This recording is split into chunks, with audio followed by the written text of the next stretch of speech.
Hello? Hello? Yes? Who is this? Who are you trying to reach? What number is this?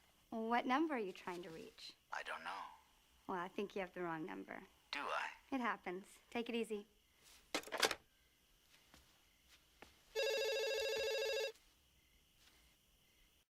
Bienvenidos a un nuevo video, soy el Funebrero González, acá como siempre contando todo lo relacionado al cine de terror. Hoy voy a hablar de una de las sagas más famosas del cine de terror. Una saga que genera grita entre los fans, algunos la aman y a otros no le parece la gran cosa. Me refiero a Scream, la saga que revitalizó la carrera de Wes Craven y que fue escrita en su mayoría por Kevin Williamson, que en cierto sentido es el verdadero padre de esta criatura. Antes de empezar, no voy a hacer un ranking de la saga, lo que sí voy a hacer es contarles un poco quién fue Kevin Williamson. Ustedes son muy chicos, pero a mitad de los 90 hasta finales, Williamson fue algo así como Ryan Murphy, el creador de American Horror Story y otras series. La influencia que tuvo en la cultura, tanto televisiva como cinematográfica, fue enorme. Sobre todo porque fue el responsable de hacer una serie que se llama Dawson's Creek, que era una serie que tenía problemas adolescentes, con actores adolescentes atractivos, pero cuyo enfoque era que trabajaba mucho estos personajes y mucho sus conflictos. Y de ahí empezaron a salir muchas otras series que trabajaban exactamente lo mismo y que para variar todos los actores de series terminaron trabajando en películas de terror adolescentes. Y honestamente no lo voy a negar, la mayoría de esas series eran bastante buenas, es Dawson's Creek, Party of Five y muchas otras, la verdad que estaban bastante buenas. Y lo más loco de ahí es que salió mucha gente, como dije anteriormente, como por ejemplo Katie Holmes y Michelle Williams y millones y millones más. Capaz algún día haga un video sobre todas esas series que no tienen nada que ver con el terror, pero bueno, que fue parte de mi infancia, como así como me imagino que las de muchos. Pero en realidad hoy voy a hablar de Scream y me voy a enfocar en Scream, así que vamos a la primera película de esta saga. Scream, 1996. Un asesino ataca a un grupo de jóvenes quienes son conscientes de las reglas de las películas de terror. En sí, el enfoque no es del todo nuevo. Ya había miles de casos anteriores, como Popcorn de 1991, que jugaban con eso. Lo que pasó acá es que Kevin Williamson se juntó con Wes Craven, que era un director muy inteligente, pero que no venía del mejor momento de su carrera. Recordemos que tanto New Nightmare como Vampiro en Brooklyn habían sido un terrible fracaso. Otra cosa es que, guste o no guste, Williamson es un buen guionista, y no me refiero a la profundidad que le da a los personajes y a los guiños cinéfilos. Es un guionista que cuando escribe lo hace detalladamente, respetando los espacios donde caminan los personajes, que a la vez son coherentes con su accionar, donde hay una causa y un efecto. O sea, Scream parte de un buen guión y Craven, a pesar de sus traspiés, siempre fue un buen director que con un buen guión podía hacer maravillas. Este es el caso. La película además cuenta con un grupo de actores que principalmente están bien casteados. Ned Campbell es creíble y escapa a la imagen típica de protagonista del cine slasher que se conocía. Hay algo normal en ella, más cerca de Nancy de la saga de Pesadilla que de Jamie Lee Curtis de la saga de Halloween. Por otro lado, Skeet Ulrich le otorga una ambigüedad a su personaje que nos hace dudar. De hecho, al final, cuando se descubre que es uno de los asesinos, salta con una violencia que impacta hoy en día. De hecho, el personaje es un violento, terrible, un machito loquito. Pero el que se roba todo es Matthew Lillard, que no sé si sabían que él consideraba su actuación como una de las peores que hizo y hoy en día es considerada por fans como lo mejor de la película. Lillard ya venía de trabajar con John Waters en la gloriosa y muy recomendable Serial Man, haciendo de un fan del cine de terror. De hecho, hay algo en su cara o en su actuación que puede resultar graciosa, pero también es aterradora. De hecho, en sí no tiene un motivo aparente de por qué hace lo que hace, así que atente a eso. Scream es una película que trabaja la violencia de los jóvenes que un poco se inspiraba en la ultraviolencia de Tarantino, pero que iba más allá. Entendía que había algo que estaba mal en la sociedad y eso va a tener efecto en las subsiguientes películas. De hecho, también va a ser una de las críticas que le van a hacer a por lo menos la primera Scream. Después está el dúo dinámico Courtney Cox y David Arquette, que siempre sobreviven a la saga. Y si bien su historia de amor es simpática, creo que son personajes que se van volviendo cada vez más paródicos y medio pelotudos, la verdad. Sobre todo Arquette, que es medio infumable. Y por otro lado está Jamie Kennedy como Randy, el personaje que todos queríamos ser cuando éramos chicos y pensamos que estaba escrito para nosotros. En cierto sentido lo está, y es gracioso como en realidad se da cuenta quién es el asesino en la primera, y si lo piensan también en la tercera al mencionar Prom Night. Es el personaje cómico más autoconsciente y creo que es el que mejor expresa lo que es Scream. Dos cosas. Primero, nunca se habla de la fotografía a cargo de Mark Irving, quien trabajó con David Cronenberg y que remite a Halloween con esos planos largos siguiendo los personajes. Y segundo, cómo la vuelta de tuerca nos malacostumbró para el resto de las películas. Otro detalle. Los villanos siempre se levantan una vez más en toda la saga cuando piensan que están muertos. Casi todos mueren de un tiro en la cabeza y atenti. En muchos casos están vestidos uno de blanco y otro de negro como Ghostface, que encima no se llama Ghostface, sino Father Death. Scream 2, 1997. Un año después de los sucesos de Scream, un nuevo asesino ataca y su objetivo es Sidney, que está tratando de seguir una vida normal en la universidad. Scream 2 es una secuela extraña. Por lo menos a mí me pasa que como es la que menos he visto, siempre la tengo como la más infravalorada. El hecho de no recordar tantas escenas es lo que me obliga a verla más seguido y el resultado es que se trata de la peor de la saga. Ojo, que aunque decepcionante, sobre todo después de la primera, aún así sigue teniendo un montón de cosas buenas y es inmensamente mejor que muchas películas de la misma época. Además, ninguna Scream es mala, o sea, no ninguna, y todas son divertidas. Las cosas buenas. El guión sigue siendo de Williamson y acá le da mucha importancia a los medios de comunicación, más que nada a la televisión y los noticieros. Si se fijan, hay incontables escenas que empiezan con un plano de una camioneta de televisión, porque para Craven ese es el tema y es por supuesto uno de los motivos de los asesinos. También la inclusión de nuevos personajes le juega a favor, sobre todo el de Mickey. Y es imposible no hablar del comienzo de esta secuela. Un detalle es que todos los inicios de Scream son buenos e interesantes y en ciertos sentidos como que dan el puntapié a cómo van a trabajar la película. El de Scream 2 no solo anticipa el cine de Jordan Peele, sino que hasta lo resume e incluso le sirve de chiste a las críticas de que la primera Scream eran solo white people's problem. De hecho, el chiste es que a estos dos personajes principales los matan en medio de un montón de personas. Otro gran momento es la muerte de Sarah Michelle Gellar, que tiene un paralelismo con Nosferatu, película que está viendo. De hecho, si se ponen a pensarlo, ella deja la puerta abierta, o sea, invita al asesino, así como uno tiene que invitar a un vampiro porque si no, no puede entrar. Pero esas son las cosas buenas en realidad. Las cosas malas son, por empezar, la duración de 2 horas que se siente. Toda la subtrama romántica que le juega en contra, porque a nadie le importa el novio de Sidney, porque encima tiene una cara de pelotudo. El actor no me cae mal, pero tiene una cara de tarado. Por otro lado, no sé si les pasa, y lo podrían poner en los comentarios, que las reglas de Randy en la primera no parecen reglas para sobrevivir a una película de terror, sino los lugares comunes. Y me parece que como que no va, como que se perdió eso de la primera. No deberían ser en realidad las reglas para sobrevivir una secuela. Y también otro problema son los asesinos. Si bien Mickey está bien como villano y su motivo va con la película, el de la madre de Billy es una pelotudez, una tontería. ¿Cómo carajo nadie se dio cuenta que ella era la asesina?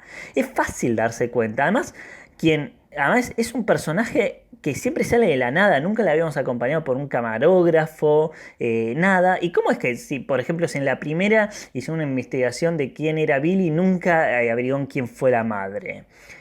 Atenti que al final Mickey está vestido de negro y la madre de blanco, lo cual son los colores de Ghostface.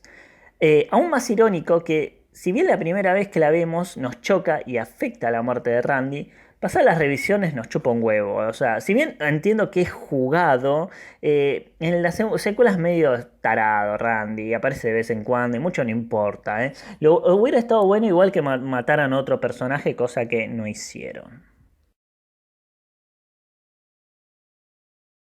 Scream 3, 2000. Sydney está escondida trabajando de asistente social para casos de violencia mientras un asesino está matando a todos en la producción de Stab 3. Hasta el día de la fecha, Scream 3 es considerado uno de los puntos bajos de la saga y una gran decepción en el momento de su estreno.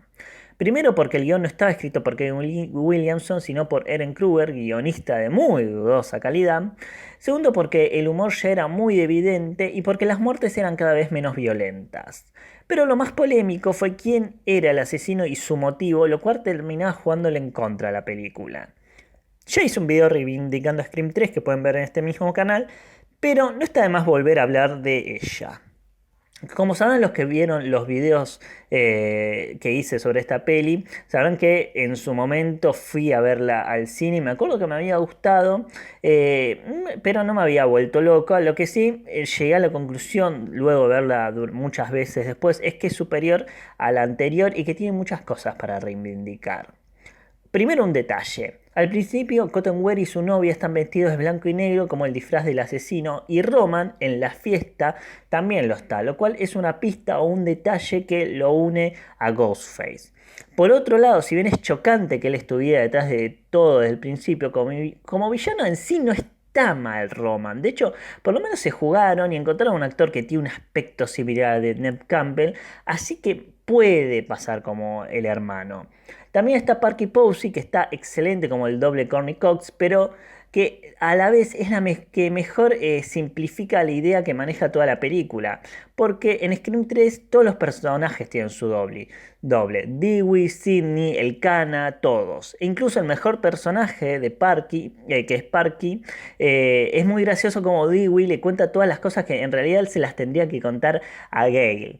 Incluso es interesante cómo el personaje de Parky Posey muere detrás de unos espejos donde se refleja la imagen de Courtney Cox, que Courtney Cox Arquette ya era, así que es también parte de esta idea. Incluso toda la muerte, toda la investigación de la muerte de la madre de Nancy, a mí me parece bastante intrigante y bien trabajada.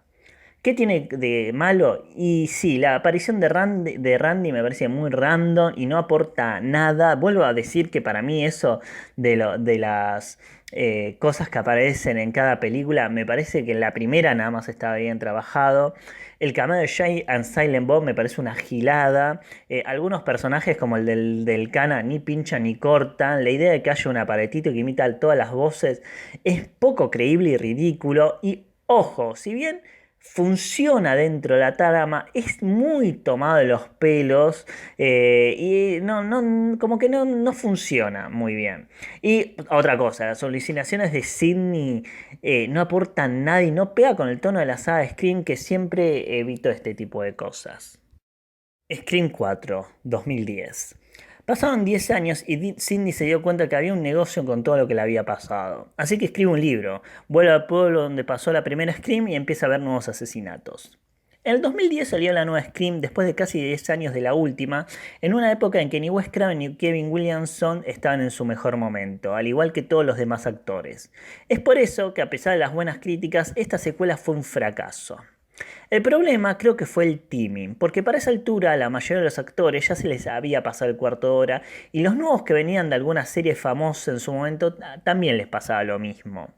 Pero fiel a mi estilo provocativo y polémico, voy a decir que Scream 4 no solo es excelente, sino que es la mejor Scream de todas. Sí, mejor que la primera. Ya veo perdiendo a todos mis suscriptores en este mismo momento. ¿Por qué? Hay muchos motivos, pero primero voy a ir con lo malo de la película, que no hay mucho. Capaz el tono en general sea más cómico, con muchas frases que intentan ser graciosas, y que de hecho eso puede llegar a molestarle a muchos, pero es algo que aparece en todas las Scream. Por otro lado, los personajes nuevos mucho no aportan, reduciendo a los 3 originales que están en piloto automático. Y por último, el hecho de quiénes son los asesinos, sobre todo Emma Roberts, cuyo personaje es medio insoportable. Pero eso es todo lo malo. Scream 4 tiene algo a favor y que es una película que se adelanta a la obsesión con ser famoso en épocas de redes sociales. Recordemos que estamos en el 2010 y todavía no existía el concepto de influencer, Instagram, youtuber y toda esa cosa. Toda la obsesión con ser famoso sin hacer nada, básicamente. Y creo que ese es el punto más interesante y lo que lo convierte en una película que hoy en día se siente más cercana A diferencia de la primera, que me da la sensación que quedó un poco en el tiempo. Por otro lado, la violencia de la sociedad que ya se venía perdiendo en la segunda, acá vuelve a aparecer. El motivo de los asesinos se debe más a una presión cultural, el querer ser alguien, el ser famoso por ser famoso, que por un motivo personal, que era un poco lo que pasaba en la Scream 2 y en Scream 3. Y de hecho, lo cual habla un poco de la violencia que hay en la cultura, en este caso la norteamericana. De ahí que también que la película sea zarpada en sangre y asesinato, incluso en sus falsos comienzos, que empieza con dos morochas, pasa a rubia y luego a dos morochas, a dos rubias, perdón. De hecho, esta es la Scream más violenta de toda, la más gore, le sacan las tripas a una, es re violenta la película. Y si bien hay personajes medio densos, hay otros que no, como el de Kirby, que vendría a ser el doble de Randy, que hasta hoy el día de hoy se debate sobre si sigue viva o no. Teniendo en cuenta que en el cast de Scream 5, que va a salir supuestamente en 2022, no aparece, podemos pensar que no sobrevivió. Y también está el personaje de Marley Shelton, que hace de la versión femenina de Dewey, y que hemos visto en varias películas de terror, como en el slasher de Valentine, pero que la mayoría seguramente la conoce por haber actuado en Planet Terror. De hecho, ella es la rubia, que es la doctora.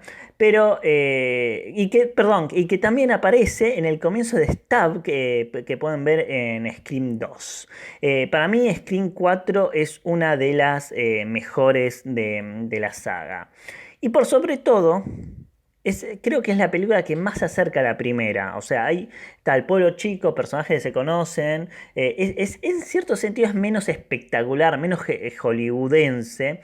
Y creo que también hay una cosa que me llamó mucho la atención, que es el uso de las ventanas que hay en esta película. O sea, no solo hay uno de los crímenes que es evidente que el asesino la tira contra una ventana, sino que en general, o sea, hay una idea que no se puede esconder nada, ya que la vida de todos se puede ver. Y creo que por eso la hace la más actual de todas las Scream.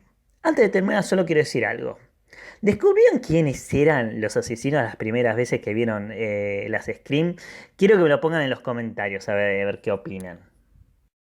Y eso fue todo, amigos. No olviden dejarme un like, comentar qué les parece la saga de Scream, cuáles son sus favoritas, cuáles son sus villanos favoritos. Pueden escribir absolutamente todo.